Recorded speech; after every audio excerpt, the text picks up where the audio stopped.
Hello everyone and welcome back to Soleil's Kitchen. Today in the menu we have zucchini bread keto style. This recipe was inspired by my friend Chantel. She gave me a lot of zucchinis. Fall is coming and why not to celebrate or to welcome fall with a zucchini bread that is healthy for you, easy to make, and of course very delicious.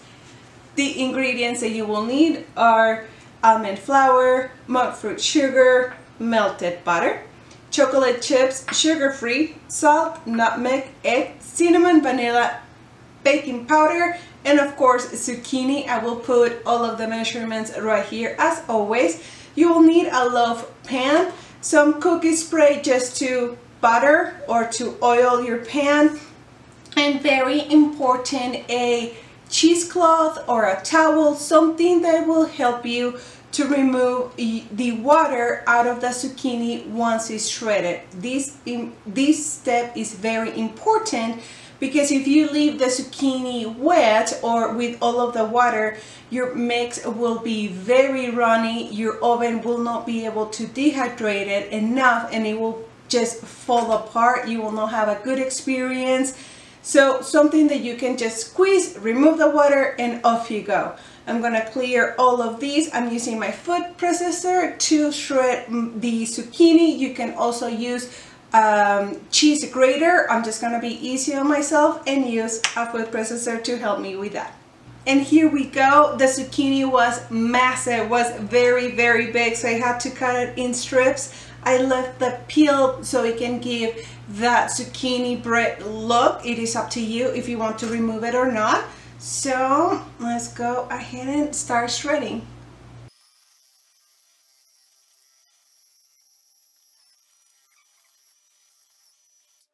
Okay, and this is how it looks after it has been shredded. I don't know if you can tell already, there's a lot of moisture going on. And the other thing that you can do is to remove the water and then put it in Ziplocs so you can freeze it and then reuse it later on. But just put a little bit here or in your cheesecloth or towel. And just squeeze. And I'm going to do all of these zucchini and I will see you when this is dry and ready to use. All right, that was a workout for my fingers, but it's worth it. And this is the water. It's like quite a bit of water. That's why I was saying you will want to do this step. And I forgot to tell you guys, the oven is already hot and ready for us at 350 degrees. And now the fun part starts where you can start mixing all of the ingredients. I like to do the wet ingredients and the dry ingredients separate and then start incorporating the dry ingredients into your wet ingredients in a folding motion. So let me bring those to the island and we can start making the mix. On this bowl, I'm going to do the dry ingredients until they are well combined.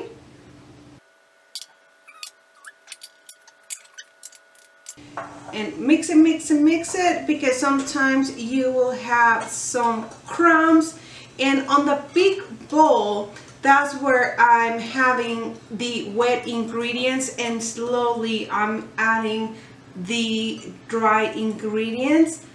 You can do it in the stand mixer or you can do it with a hand mixer as well. I have found that sometimes if you do it in folding motions and don't over mix it, it will be better. So that's good for now. Now zucchini on the big one, and I have my cell phone so you can see how I'm folding it because I don't have a big one that is see-through like the glass one.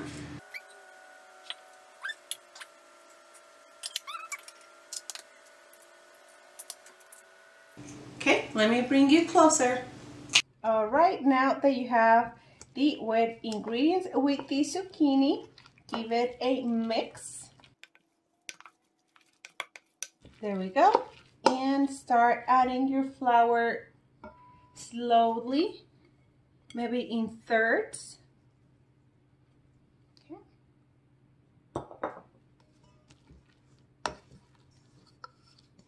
And start doing the folding motion.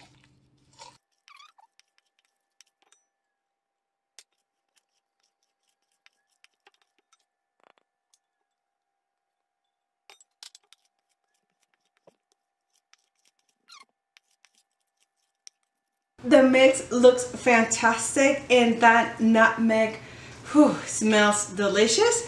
Now add your chocolate chips. A little bit more of the mixing or folding motion. I like to add them at the end, so I know for sure all of the wet and dry ingredients are well combined. Once they are incorporated, grease your pan or tin generously because it will go in the oven for 1 hour. One time I didn't grease it that well. I was still able to get it out of the pan, but I had to use a knife. So just grease it well enough. Once you have greased it, add your mix.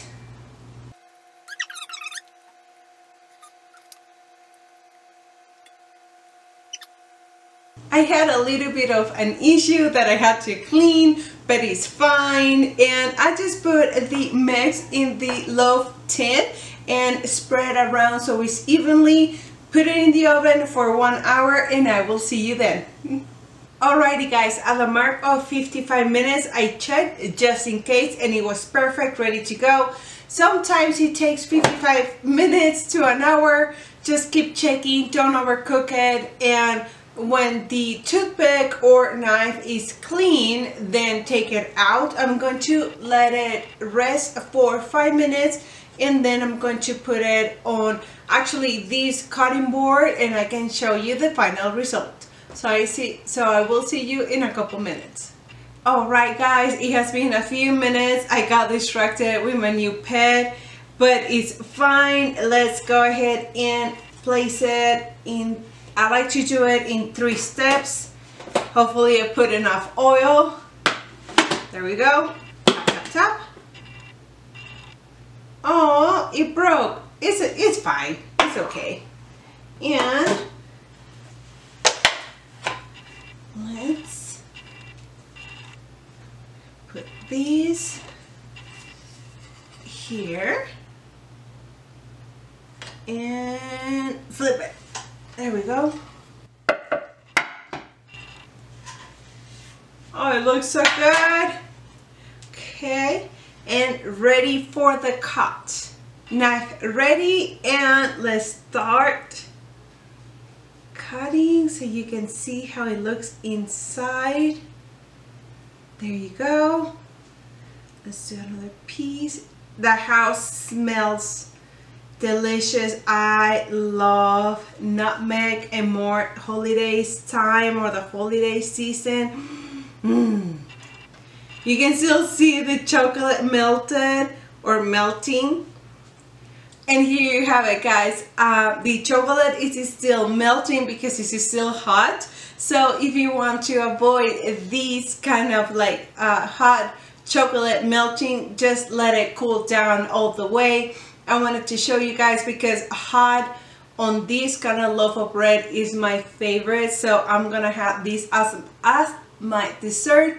I really hope you make this recipe and I hope you like this video. If you do, please give it a thumbs up, subscribe and ring the bell, and I will see you next time. Bye.